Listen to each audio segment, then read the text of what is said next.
Hello friends, எல்லோரும் எப்படி இருக்கீங்க? நல்லா இருக்கீங்களா? இப்போது தேன் போன்ற சுவையில் வெண்டைக்காய் புளிக்குழம்பு எப்படி செய்கிறதுன்னு சொல்கிறாங்க. மீன் குழம்பு மாதிரி இருக்கும் பாருங்கள். வெண்டைக்காய் வந்து ரெண்டு டைம் நல்லா அலசிட்டு ஒரு டவலில் நல்லா தொடச்சிடணுங்க. தொடச்சிட்டு கட் பண்ணி வைக்கணும். அப்போ தான் நம்ம வதக்குவோம் இல்லைங்களா, அப்போ வந்து பிசு பிசுன்னு இல்லாமல் ஈரப்பதமாக இல்லாமல் நல்லா ட்ரையாக இருக்கும். தக்காளி வந்து நாட்டு தக்காளி 2 தக்காளி கட் பண்ணி வச்சுக்கிட்டேன். சின்ன வெங்காயம் ஒரு 10 கட் பண்ணி வச்சுக்கிட்டேங்க.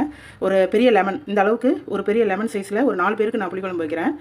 இதிலேயே வந்து புளி வந்து வெந்நீரில் ஊற போட்டிருக்கேங்க. வெந்நீரில் ஊற போட்டால் தான் சுத்தமாக நல்லா புளி தண்ணி எல்லாமே வரும். இதிலேயே குழம்புக்கு தேவையான அளவு கல் உப்பு போட்டுட்டேன்.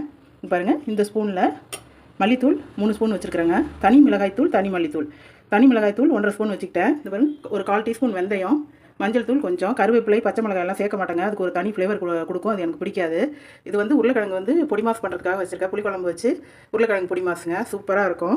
இப்போ நம்ம சமையலை ஆரம்பிக்க போகிறோம். வெண்டைக்காயிலங்க ஒரு 1/4 டீஸ்பூன் எண்ணெய் ஊற்றி நல்ல ஒரு 6 நிமிஷம் 7 நிமிஷம் கிட்ட சுருள வதக்கணுங்க. அதுக்கு பிறகு நம்ம குழம்புல போடணும். எவ்வளோ வெண்டைக்காய் இருந்தது, கொஞ்சமாக இருக்குது. சிம்மிலேயே வச்சு ஒரு 10 நிமிஷம் 15 நிமிஷம் கிட்ட வதக்கணுங்க. கொஞ்சமாக போயிடுச்சு பாருங்களேன். இதுக்கு பிறகு நம்ம குழம்பு கொதிச்ச உடனே தான் வெண்டைக்காயை போடணும். இது வந்து அரிசி 2வது தண்ணி இருக்கு இல்லைங்களா, அதில் தான் நான் வந்து குழம்பு புளி வந்து கரைச்சி வச்சுப்பேன். குழம்பு உடம்புக்கு ரொம்ப நல்லதுங்க. அதாவது சாம்பார், புளிக்குழம்பு, மீன் குழம்பு, இந்த குருமா இதுக்கெல்லாம் யூஸ் பண்ணிக்கலாங்க. இதுக்கு சிக்கன் குழம்பு, நண்டு குழம்புக்கெல்லாம் தேவையில்லை. முட்டை குழம்புக்கெல்லாம் எல்லாத்துக்குமே இந்த அரிசி தண்ணி வந்து யூஸ் பண்ணி. செகண்ட் நல்லெண்ணெய் ஊற்றிருக்கேங்க. வெந்தயம் போட்டுக்கலாம். கருகு விட்டுறாதீங்க. செவந்த உடனே கொஞ்சமாக போட்டுக்கோங்க வெந்தயம், இல்லைன்னா கசப்படிக்குங்க. இது செவந்த உடனே சின்ன வெங்காயம் போட்டு நல்லா பொன்னிறமாக வதக்கணும். சின்ன வெங்காயம் போட்டுக்கலாம். இதை நல்லா ஃப்ரை பண்ணணுங்க. பொன்னிறமாக வர வரைக்கும் வதக்கணும். அப்போ தான் குழம்பு சூப்பராக இருக்கும். வதக்கியாச்சுங்க. இப்போ தக்காளி போட்டுக்கலாம். இதையும் நல்லா ஃப்ரை பண்ணிக்கலாம். தக்காளி வெங்காயம் நல்லா வதங்கிடுச்சுங்க. தனி மிளகாய்த்தூள், தனி மல்லித்தூள், மஞ்சள் தூள், இதை 3 போட்டு ஒரு 2 செகண்டு ஃப்ரை பண்ணிக்கலாம். அப்போ தான் மிளகா காரல் வடை இல்லாமல் இருக்கும். இப்போ புளி கரைச்ச தண்ணியை ஊற்றிக்கலாம்.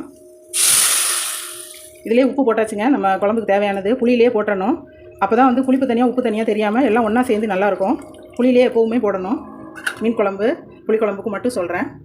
இந்த புளி தண்ணி மூடாமல் நல்லா கொதிக்கட்டுங்க. மூடி வச்சுட்டு நம்ம திறந்து காய்கறி போட்டோம்னா மிளகா காரல் வடை அடிக்கும். அதனால் இப்படியே கொதிச்ச உடனே வெண்டைக்காய் போட்டுட்டு அப்புறம் மூடி வச்சு வேக விடலாம். வந்து நம்ம வதக்கின வெண்டைக்காயை இதில் போட்டுக்கலாம். இது வேகிறதுக்கு எப்படியும் ஒரு 10 நிமிஷம் ஆகுங்க. தேங்காய் அரைச்சி ஊற்றி இறக்கிற வேண்டியதுதான். இது நல்லா கொதி வரட்டுங்க. இது வெண்டைக்காய் நல்லா வெந்து வரட்டும், அப்புறம் பார்க்கலாம். இந்த புளிக்குழம்புக்கு தேங்காய் பாருங்கள், இந்த குழம்பு கரண்டியில் ஒரு கரண்டி வச்சுருக்கிறேன். இதில் எதுவும் போடக்கூடாது. இதை நல்லா நைஸாக அரைச்சி குழம்புல ஊற்றிக்கலாம். வெண்டைக்காய் நல்லா வெந்துருச்சுங்க. இப்போ நம்ம தேங்காய் அரைச்சதை ஊற்றிக்கலாம். இதில் ஊற்றி ஒரு 10 நிமிஷம் கொதிக்கணுங்க. அப்போ தான் அந்த தேங்காயோட பச்சை வாசனை போகும். அவ்வளோதாங்க, இதுக்கு உள்ளது முடிஞ்சிடுச்சு. அவ்வளோதான். இது நல்லா கொதி வரட்டும், அப்புறம் பார்க்கலாம். தேங்காய் ஊற்றி 10 நிமிஷம் ஆகிடுச்சுங்க. உருளைக்கிழங்கு, இந்த குழம்புக்கு உருளைக்கிழங்கு பொடி மாஸ் செஞ்சு வச்சுருக்கேன். சூப்பராக இருக்குங்க. மீன் குழம்பு மாதிரியே இருக்கும். சூப்பராக இருக்கும். நீங்களும் செஞ்சு பாருங்கள். இந்த வீடியோ பார்த்ததுக்கு ரொம்ப ரொம்ப நன்றிங்க. தேங்க்யூ.